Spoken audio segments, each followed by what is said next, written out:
Hello, welcome back to Eyewitness News, a special coming to you from Nasrec, where the ANC is holding its 55th National Conference.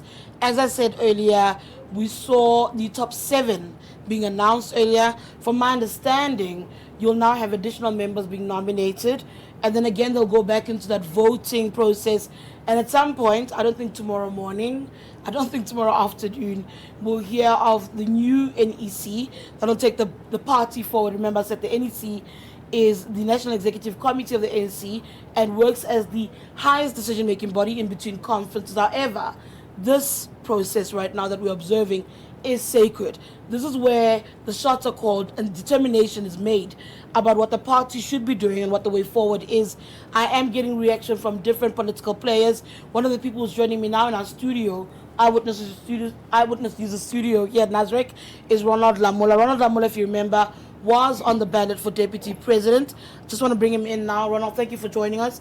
Let's start with your reaction to the names that were mentioned and the new top 7 of the ANC. I think it's a good outcome with a good mixture of various generations. It will enable the ANC to deal with challenges facing society, outward looking, electricity, crime, energy, the unemployment and the economy. So I do think that it will help us to unite the NEC and also the whole ANC across the country. You and I had conversations in the lead up to this moment. You were named page 4 Deputy President. Your home province in Mpumalanga put its might behind you. But of course, a lot of horse trading and conversations happen in between. At the end of the day, though, yours was a generational mission. Yours was to see younger people getting more responsibilities in the ANC, and we don't necessarily have that. I look at that composition, and by and large, it is still really elder members of the organization who've been elected. Yeah, I think there is a good mixture. There's Comrade Maruping Ramhupa. I served with her in the NEC of the Youth League. So I think there is a good mixture. It could have been better, but we can live with what we have. I think we can work around that and build from there for a succession planning. The ANC is a big organization. It must be predictable. It must be clear where it's going. You can't, when you only have a conference of the ANC, the whole country is on tenterhooks.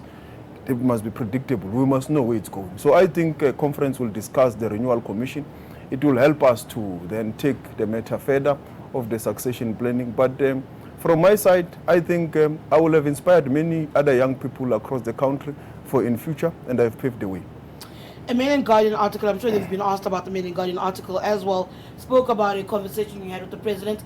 I don't necessarily care for the details of a private conversation. However, my understanding is that that kind of intervention was required where you had 2 names, relatively young names, and Oscar Mabuyani and Ronald Lamola for the position of Deputy President, and trying to get these people to work together, at least have them all support one individual in order to try and make it past the threshold.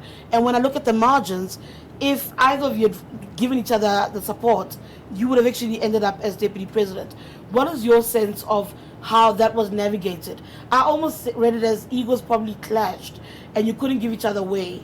What actually transpired there? Because if you worked together, again, I'd make an argument that Paul Mashatile wouldn't have been Deputy President of the ANC.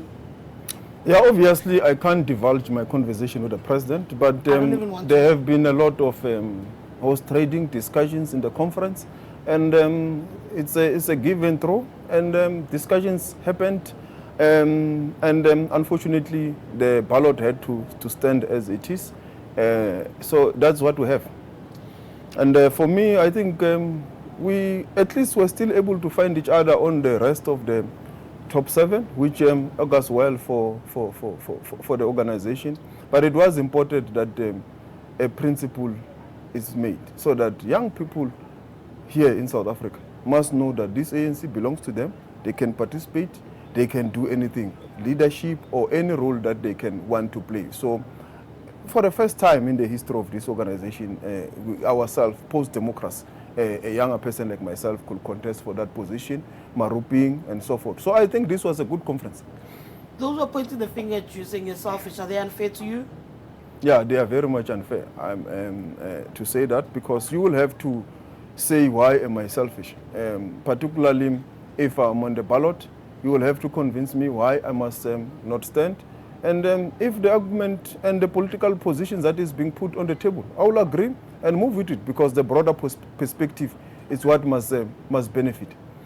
Because some people feel that they can level blame against you directly, they're already talking about making sure you don't become an additional member. Does that even bother you, the idea that they might try and push for you to not return as an NEC member? It doesn't at all.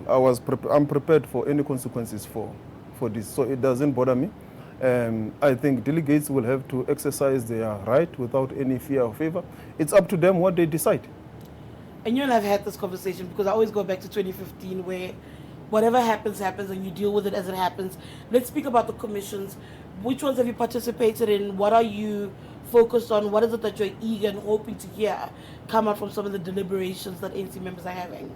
Yeah, obviously it's the Commission on Peace and Stability. That's why I participated. I also chaired the Commission on Constitutional Amendments. So we will table them in plenary soon for the delegates to adopt or reject. So that is the procedure that will be followed. You reject or you accept the constitutional amendment, and then you can take it from there. And just to wrap up though, this particular top 7 that's come out, you've kind of, you say it's as far as confidence. What kind of NEC needs to complement what we see in that top 7? What kind of additional members, and what should ANC members be thinking as they go back to the ballot for another round of voting? Yeah, I think it's the same generational mix in the whole additional members, and then hopefully that if it comes out, it will also help the organization to have that representativity and take itself forward. I'm almost wrapping up with you, Ronald, but just to shape up, when you leave this conference, many conversations are around what will happen to government. People want to see a cabinet reshuffle or not. What are your thoughts around that in terms of the immediate impact of this conference? Where would you like to see it in terms of life outside of the ANC? Some, as I said, want to see it in government. Other people obviously want to see it in our communities. Where's your head at about where you'd like to see the immediate impact from what happens here at Nasrec? Yeah, obviously it can't be a cabinet reshuffle. That is what we look forward to. That is the prerogative of the president. He can do it at any time. It's almost like it's a coach of a soccer team. When he wants to substitute or bring someone, it's up to the president. It's his prerogative. But I think people in South Africa, the immediate thing they want to see is how we are dealing with the energy crisis. That is what we need to come out of this conference, speak boldly and be clear. How are we going to deal with unemployment? It's clear. What are we doing with the economy? What are we doing with the high level of crime in society? So that is the expectation of society. And I think that is what we will have to deal with. And again, as far as your campaign is concerned, no regrets about how you've handled your campaign? No regret at all. I think conference has decided what it has decided. Let the ANC move forward. Thank you so much. That's Ronald Lamola, ANC NEC member, lost out in the race to become Deputy President, but he says the ANC must continue on with life. My name is Tshidi Madia for Eyewitness News. Goodbye to you and to you on TikTok.